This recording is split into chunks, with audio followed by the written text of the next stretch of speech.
Welcome to today's episode of Limitless Trading. We hope that you caught the long that we had mentioned into the 655.62 dark pool.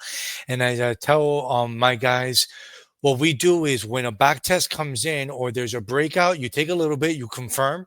I tend to use the 15-minute time frame for the confirmation, and then I have other charts that are on a larger time frame, the 1 hour and the daily, for continuous movement to know where my range is going in. But as soon as it hits the next dark pool that came in was 655.62. Again, we're just rolling stop losses because we don't know how high it's going to go. We do know that we knew that there was a 655 dark pool that was going to kick in. I said to everybody, there's also right here a creepy one at 666 and then one at 670.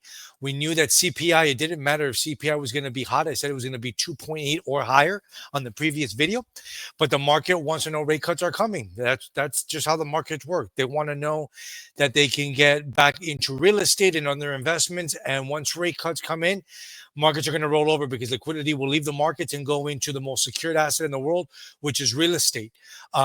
So what is the next step now? If you're long, again, you're just rolling stop losses. Now we set a trigger for 655.62. Does that hold? And then we continue taking 666 or 670 longs into FOMC. If 655 breaks down and turns into a rejection, again, you can short, be cautious down to 653 and change or 651 and change, which is the level um, from Thursday morning, from the CPI that was in line, but it was hot. Or we can come down again. We don't try to predict it. We don't try to assume.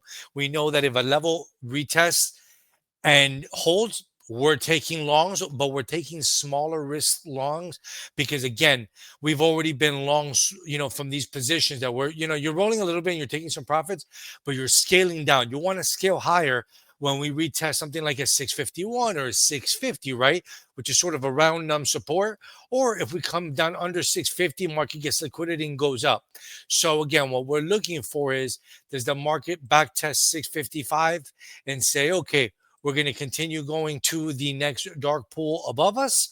Or does the market say, you know what, it's time to trap some bulls and come down here, break down, and then come down here, right? Again, these are the two dark pools that we're looking at, 653 and change, 655. If it comes here and rejects, you're taking small puts to the very next level, and then you're running stop losses. There's no guarantee how low it'll go because there's clusters. We run it again, one dark pool at a time, one trade at a time.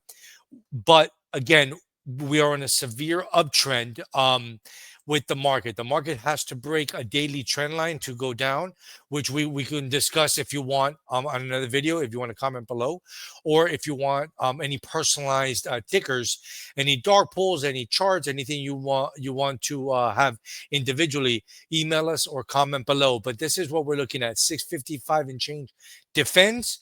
We're going long again, just smaller into 666 or 670, and you're just rolling stops, or a little short but longer at 653 or longer at 651.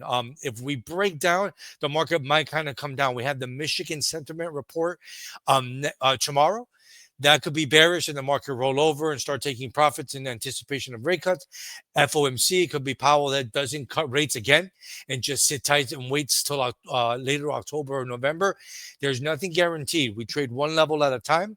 If you have any questions, concerns, emotional outbursts, please post them below.